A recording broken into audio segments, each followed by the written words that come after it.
دیتے ہیں جبکہ ان کے دل اس بات سے ڈرتے رہتے ہیں کہ ان کو اپنے پروردگار کی طرف لوٹ کر جانا ہے۔ یہی لوگ نیکیوں میں جلدی کرتے ہیں اور یہی ان کے لیے آگے نکل جاتے ہیں، اور ہم کسی شخص کو اس کی طاقت سے زیادہ ذمہ دار نہیں بناتے، اور ہمارے پاس ایک کتاب ہے جو سچ سچ کہہ دیتی ہے، اور ان پر ظلم نہیں کیا جائے گا، اور تم تو ان کو سیدھے راستے کی طرف بلاتے ہو، اور جو لوگ آخرت پر ایمان نہیں لاتے وہ راستے سے الگ ہو رہے ہیں، اور وہی تو ہے جس نے تم کو زمین میں پیدا کیا اور اسی کی طرف تم سب جمع ہو کر جاؤ گے، اور وہی ہے جو زندگی بخشتا اور موت دیتا ہے، اور رات اور دن کا بدلتے رہنا اسی کا تصرف ہے۔ کیا تم سمجھتے نہیں؟ کہتے ہیں کہ جب ہم مر جائیں گے اور مٹی ہو جائیں گے اور ہڈیوں کے سوا کچھ نہ رہے گا تو کیا ہم پھر اٹھائے جائیں گے؟ یہ وعدہ ہم سے اور ہم سے پہلے ہمارے باپ دادا سے بھی ہوتا چلا آیا ہے۔ اجی یہ تو صرف اگلے لوگوں کی کہانیاں ہیں۔ کہو کہ اگر تم جانتے ہو تو بتاؤ کہ زمین اور جو کچھ زمین میں ہے سب کس کا مال ہے؟ جھٹ بول اٹھیں گے کہ اللہ کا۔ بات یہ ہے کہ ہم نے ان کے پاس حق پہنچا دیا ہے، اور ان کے پیچھے برزخ ہے جہاں وہ اس دن تک کہ دوبارہ اٹھائے جائیں گے رہیں گے۔ پھر جب سور پھونکا جائے گا تو نہ تو ان میں قرابتیں رہیں گی اور نہ ایک دوسرے کو پوچھیں گے۔ تو جن کے اعمال کے بوجھ بھاری ہوں گے تو وہی کامیاب ہیں، اور جن کے بوجھ ہلکے ہوں گے وہ لوگ ہیں جنہوں نے اپنے آپ کو خسارے میں ڈالا، ہمیشہ دوزخ میں رہیں گے۔ میرے بندوں میں ایک گروہ تھا جو دعا کیا کرتا تھا کہ اے ہمارے پروردگار، ہم ایمان لائے تو تو ہم کو بخش دے اور ہم پر رحم فرما، اور تو سب سے بہتر رحم کرنے والا ہے۔ تو تم ان سے تمسخر کرتے رہے یہاں تک کہ ان کے پیچھے میری یاد بھی بھول گئے، اور تم ہمیشہ ان سے ہنسی کیا کرتے تھے۔ آج میں نے ان کو ان کے صبر کا بدلہ دیا کہ وہی کامیاب ہو گئے۔ اللہ پوچھے گا کہ تم زمین میں کتنے برس رہے؟ وہ کہیں گے کہ ہم 1 روز یا 1 روز سے بھی کم رہے تھے۔ شمار کرنے والوں سے پوچھ لیجئے۔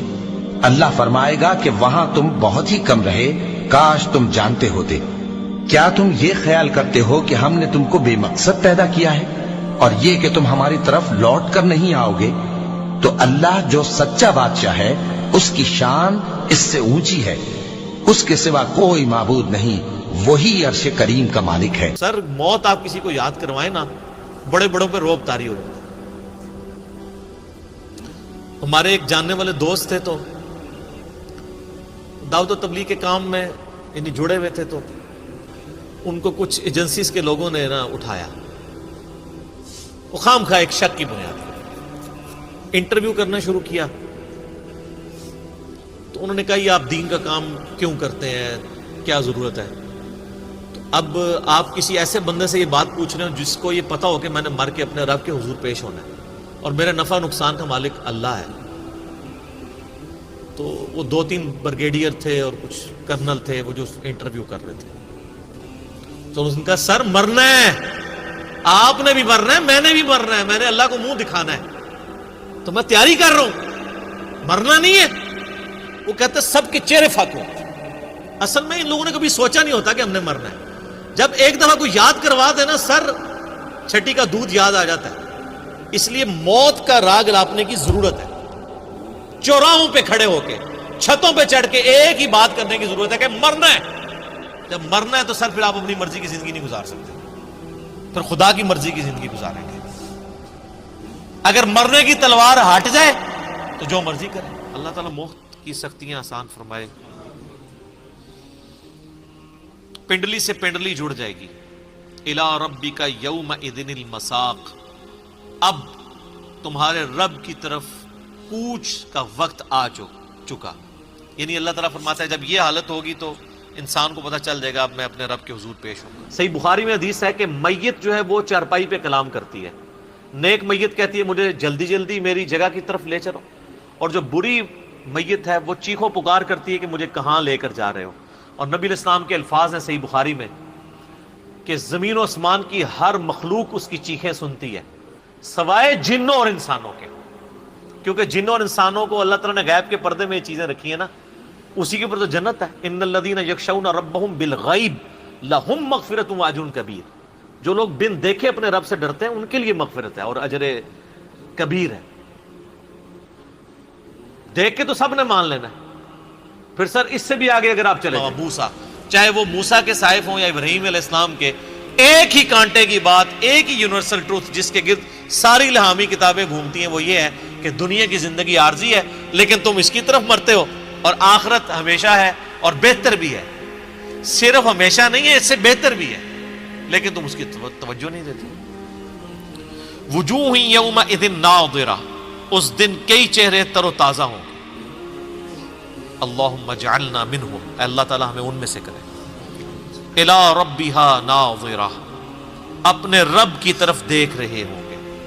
اس کا ایک ترجمہ یہ بھی ہو سکتا ہے کہ اللہ کی ان کو زیارت ہو جائے، جیسے آتا ہے کہ ساکھ کھولی جائے گی جب اللہ کی پنڈلی، جیسا کہ اس کی شان کے لائق ہے، تو سب کے سب لوگ سجدے میں گر پڑیں گے سوائے وہ لوگ جو دنیا میں سجدہ نہیں کرتے تھے. اور قرآن میں آتا ہے ان کی جو کمر ہے وہ تختہ بن جائے گی، وہ جھک ہی نہیں سکیں گے. یا یہ ہے کہ ناظرہ سے مراد ہے انتظار کر رہے ہوں گے کہ اب ہمارے لیے رب فیصلہ کرے، جلدی جلدی ہم جنت میں پہنچ جائیں. ووجوہ یومئذ باسرہ، اور کئی چہرے اس دن اداس ہوں. سے عقل ہوگی وہ سوچے گا کہ یار یہ معاملہ تو بڑا خطرناک ہو جائے گا. صحیح بخاری میں حدیث ہے، نبی علیہ السلام نے فرمایا آپ ایک جگہ سے گزرے، کچھ اصحاب آپس میں یعنی ہنسی مذاق کرتے ہوئے ہنس رہے تھے، تو آپ کھڑے ہو گئے. آپ نے فرمایا جو کچھ میں جانتا ہوں نا، اگر تم جان لیتے تو بہت کم ہنستے، زیادہ رویا کرتے. بہت سیریس کیس ہونے والا ہے. صحیح مسلم میں حدیث ہے، آپ علیہ السلام فرمایا میں نے ارادہ کیا کہ میں اللہ سے دعا کروں کہ تمہیں عذاب قبر سنوا دے. دکھانے والی تو کہانی ختم سر، سنوا دے. لیکن مجھے ڈر ہوا کہ اگر تم نے عذاب قبر سن لیا تم اپنے مردوں کو دفنا نہیں چھوڑ دو گے، ایسی خشیت تم پہ طاری ہو جائے گی. لیکن یہ اللہ تعالیٰ نے سب کچھ پردے میں رکھا ہے. تو میرے بھائیو، موت کے وقت انسان دو کیفیت میں ہوتا ہے، اور جب کوئی نیک آدمی اللہ تعالیٰ کے دربار میں اس کے جانے کا وقت آتا ہے، جب کوئی نیک مرد عورت کے جانے کا وقت آتا ہے، تو اس کے لیے بھی فرشتے آتے ہیں اور آ کر اس کو خوشخبری دیتے ہیں اور آ کر اس کو تسلی دیتے ہیں کہ آپ غم نہ کریں، پیچھے والے بھی آپ کو مل جائیں گے، آپ خوف نہ کریں، آگے آپ کے لیے سارے منزل آسان ہیں، جنت بھی تیار ہے اور رب بھی مہربان ہے. حدیث پاک میں آتا ہے کہ ملک الموت اترتا ہے اور اس کے ساتھ 4 فرشتے ہوتے ہیں، اور وہ 4 فرشتے آ کے اس کو سہلاتے ہیں، دباتے ہیں تاکہ اسے موت کا درد محسوس نہ ہو. اور ملک الموت کہتا ہے کہ اے نیک روح جو نیک جسم میں تھی، اخرج، باہر آؤ، کیا کرو، آپ کو بشارت ہو، آپ کے لیے جنت تیار ہو چکی ہے، آپ کے لیے جنت کی تمام نعمتیں میسر ہو چکی ہیں، اللہ آپ پہ راضی ہو چکے ہیں، اللہ آپ پہ خوش ہو چکے ہیں. اس پر اس کے روح کو نکالا جاتا ہے اور پھر اس کو سارے فرشتے استقبال کے ساتھ آسمان پر لے جاتے ہیں، اور جب دروازے پر پہنچتے ہیں تو اندر سے پوچھتے ہیں کون ہے، کہتے ہیں فلاں فلاں کا بیٹا ہے. کہا یہ تو وہی نیک روح ہے جو نیک جسم میں تھی، اس کے لیے ہم سب استقبال کرتے ہیں. ایک دم آسمان کے دروازے کھل جاتے ہیں اور پھر وہ پہلا، دوسرا، تیسرا، چوتھا، پانچواں سارے آسمانوں کو پار کرتا ہوا اللہ تعالیٰ کے عرش کے نیچے مرد ہے یا عورت ہے وہاں جا کر سجدے میں سر رکھتا ہے، اور اللہ تعالیٰ فرماتے ہیں کہ ہاں اس نے ہمیں خوش کیا، اب ہم اسے خوش کریں. اور اس کو عافیت کے ساتھ وہاں سے پہلے آسمان سے لے کر اللہ کے عرش تک یہ سب ویٹنگ روم بنے ہوئے ہیں جہاں اللہ تعالیٰ اپنے اپنے درجات کے مطابق جنت والوں کو ٹھہراتا ہے. یہ انتظار گاہ ہے. وقت ختم ہو جاتا ہے تو انتظار کی تکلیف ختم ہو جاتی ہے، وقت ختم تو انتظار کا احساس ختم اور ٹائم گزرنے کا احساس ختم. جیسے اصحاب کہف کو اللہ تعالیٰ نے غار میں داخل کر کے تو غار کے اندر سے وقت کو باہر نکال کر پھینک دیا. باہر 300 سال گزرے تھے اور اندر آدھا ہی دن گزرا تھا، اور جب وہ اٹھے ہیں تو 25 برس کا نوجوان 325 سال کی عمر میں نہیں اٹھا ہے، بلکہ وہ 25 سال کی عمر میں ہی اٹھا ہے. نہ ان کے ناخن بڑے ہیں، نہ ان کی مونچھیں بڑی ہے، نہ ان کی داڑیاں لمبی ہوئی ہے، حالانکہ وہ زندہ تھے، مر نہیں گئے تھے. زندہ کے بال لمبے ہوتے ہیں، لیکن پھر بھی جب وہ اٹھے تو 25 سال کا نوجوان 25 سال کی عمر میں ہی اٹھا ہے، 20 سال کا نوجوان 20 سال کی عمر میں ہی اٹھا ہے، 300 سال گزر کے بھی. اور وہ کہنے لگے کہ بھائی ہم کتنا دیر ٹھہرے ہیں؟ کہا آدھا ہی دن ٹھہرے ہیں. وہ صحیح کہہ رہے تھے. باہر اللہ تعالیٰ نے وقت کے گاڑی کو چلائے رکھا اور اندر غار میں سوئچ آف کر دیا، نکال دیا. یہاں وقت کو داخل نہیں ہونے دیا تو وقت کے گزرنے سے جو بھی اثرات مرتب ہوتے ہیں ان پر مرتب نہیں ہوئے. وہ آدھے ہی دن کے بعد اٹھے ہیں. باہر 300 سال، اندر آدھا ہی دن. یہی کچھ اللہ تعالیٰ برزخ میں کر دیتا ہے. وقت کو ختم کر دیتا ہے، وقت گزرنے کے احساس بھی ختم ہو جاتا ہے۔ اسی طرح میرے دوستو یہ دو موت ہر انسان دیکھتا ہے، یا وہ جنت کے فرشتوں کا استقبال دیکھتا ہے یا پھر وہ جہنم کے فرشتوں کی مار اور پٹائی کو سہتا ہے۔ رب بصیر رحمت اللہ علیہ کا انتقال ہونے لگا اور رات کو فوت ہوئی تو انہوں نے اپنے خادمہ کو بلا کر کہا کہ کسی کو بتانا نہیں، جب میں مر جاؤں تو پڑوس میں سے 3-4 کو بلا کر میرا جنازہ پڑھا دینا، اور جس کرتے میں تہجد پڑھتی تھی وہ ہی میرا کفن بنا دینا، صبح بے شک لوگوں کو بتا دینا، میرے مرنے کے بعد میری میت کو رکھنا نہیں، فوراً دفنا دینا۔ جب ان کا انتقال ہوا تو انہوں نے پڑوس کے 6-10 بندے بلائے، ان کی تدفین تجہیز سب کچھ ہو گئی۔ صبح یہ شور مچا کہ او ہو ربیع بصیر رحمت اللہ علیہ کا انتقال ہوا۔ تو اگلے دن وہ اس خادمہ کو خواب میں ملی اور کہا کہ بیٹی تیری بڑی مہربانی، تو نے میری وصیت کے مطابق عمل کیا۔ اس نے کیا دیکھا؟ اس نے دیکھا کہ انہوں نے ایک خوبصورت سبز لباس پہنا ہوا ہے۔ اس نے سوال کیا کہ آپ کے ساتھ قبر میں کیا ہوا؟